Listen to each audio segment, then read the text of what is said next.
Assalamualaikum warahmatullahi wabarakatuh. Kembali lagi bersama kelompok kami. Perkenalkan, nama saya Anastasia Wayutri Handayani dan teman saya Afiska Dinti Anjani, Abdul Pangestu, Yuda Rista Anugrah. Di sini kelompok kami akan menjelaskan tentang perkembangan motorik. Simak video selengkapnya.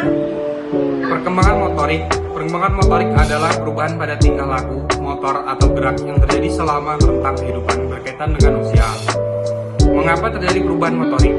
Untuk menjawab kebutuhan kita selama rentang kehidupan, faktor yang mempengaruhi perkembangan motorik, maturation, mengatakan perubahan fisik yang terjadi selama pembentukan organ pada masa embrio. Growth, proses yang menyebabkan perubahan ukuran fisik dan bentuk. Adaptation, merupakan respon tubuh terhadap benturan dari lingkungan. Faktor biologis yang akan mempengaruhi pertumbuhan, besarnya pertumbuhan, memproses informasi, fleksibel, kekuatan, dan kecepatan berespon. Maturation dan learning saling bergantung karena proses belajar tidak akan terjadi kalau sistemnya tidak ada. Proses belajar dipengaruhi oleh lingkungan sosial, budaya, keluarga, lingkungan fisik, kesempatan untuk belajar, bergerak, dan budaya. Teori perkembangan motorik. 1. The Maturation Perspective. Pandangan ini mengatakan bahwa perkembangan motorik itu muncul dari individu disebabkan karena matanya saraf otak. Yang kedua, The Perceptual Cognitive. Pandangan ini mengatakan bahwa gerakan muncul karena proses informasi, yaitu berkembangnya persepsi kita. Selanjutnya, hal-hal penting dalam pelajari keterampilan motorik, yaitu 1. Kesiapan belajar. Kesiapan belajar itu keterampilan yang dipelajari dengan waktu dan usaha yang sama oleh orang yang sudah siap. Yang kedua, model yang baik. Jadi, untuk mempelajari suatu keterampilan dengan baik itu harus dapat model contoh yang baik.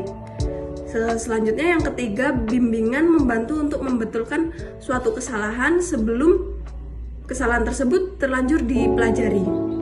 Yang keempat, motivasi. Motivasi itu penting untuk mempertahankan minat dari ketertinggalan.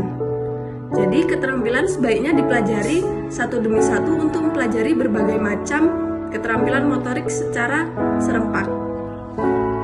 Selanjutnya, cara mempelajari keterampilan motorik. Untuk mempelajari suatu keterampilan motorik, penting untuk memperoleh kualitas keterampilan yang akan dipelajari. Caranya antara lain, belajar mencoba, biasanya menghasilkan keterampilan di bawah kemampuan anak. Yang kedua itu meniru, dengan meniru atau mengamati lebih cepat ketimbang belajar mencoba. Contohnya seperti anak tidak dapat belajar berenang kalau yang ditiru perenang yang jelek. Beberapa macam gerak dasar dan variasi lainnya itu seperti berjalan, meloncat, melempar, menangkap, memukul, dan melompat.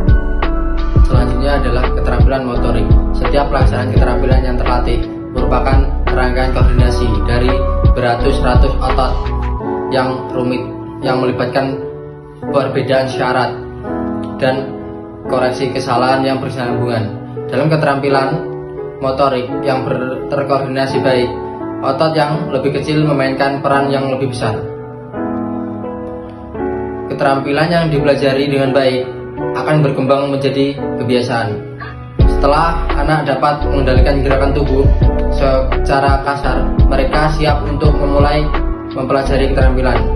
Selanjutnya adalah masa kecil merupakan masa ideal, yaitu yang pertama adalah tubuh anak lebih lentur ketimbang tubuh remaja atau orang dewasa, sehingga anak lebih mudah menerima pelajaran.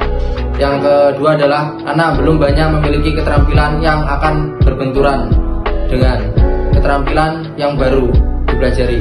Maka bagi anak mempelajari keterampilan baru lebih secara keseluruhan. Yang terakhir adalah anak lebih berani pada waktu kecil ketimbang lebih dewasa, berani mencoba sesuatu yang baru. Sekian